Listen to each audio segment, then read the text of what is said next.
10ஆம் அதிகாரம். பின்பு பலமுள்ள வேறொரு தூதன் வானத்திலிருந்து இறங்கி வர கண்டேன். மேகம் அவனைச் சூழ்ந்திருந்தது. அவனுடைய சிரசின் மேல் வானவில் இருந்தது. அவனுடைய முகம் சூரியனைப் போலவும் அவனுடைய கால்கள் அக்கினி ஸ்தம்பங்களைப் போலவும் இருந்தது. திறக்கப்பட்ட ஒரு சிறு புஸ்தகம் அவன் கையில் இருந்தது.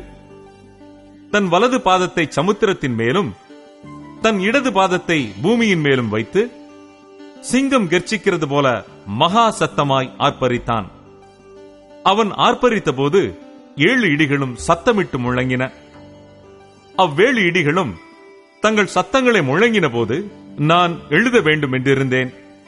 அப்பொழுது 7 இடி முழக்கங்கள் சொன்னவைகளை நீ எழுதாமல் முத்திரை போடு என்று வானத்திலிருந்து ஒரு சத்தம் உண்டாக கேட்டேன்.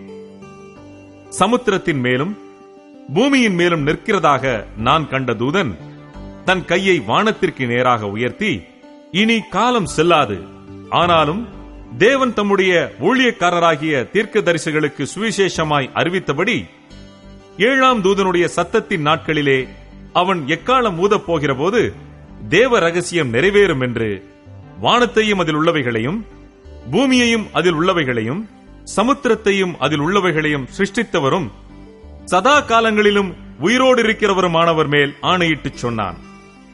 நான் வானத்திலிருந்து பிறக்க கேட்ட சத்தம் மறுபடியும் என்னுடனே பேசி, சமுத்திரத்தின் மேலும் பூமியின் மேலும் நிற்கிற தூதனுடைய கையில் இருக்கும் திறக்கப்பட்ட சிறு புஸ்தகத்தை நீ போய் வாங்கிக் கொள் என்று சொல்ல, நான் தூதனிடத்தில் போய் அந்த சிறு புஸ்தகத்தை எனக்கு தாரும் என்றேன்.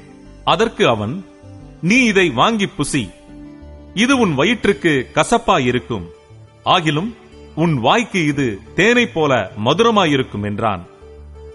நான் அந்த சிறு புஸ்தகத்தை தூதனுடைய கையிலிருந்து வாங்கி அதை புசித்தேன். என் வாய்க்கு அது தேனை போல மதுரமாயிருந்தது. நான் அதை புசித்தவுடனே என் வயிறு கசப்பாயிற்று. அப்பொழுது அவன் என்னை நோக்கி, நீ மறுபடியும் அநேக ஜனங்களையும் ஜாதிகளையும் பாஷைக்காரரையும் ராஜாக்களையும் குறித்து தீர்க்க தரிசனம் சொல்ல வேண்டும் என்றான்.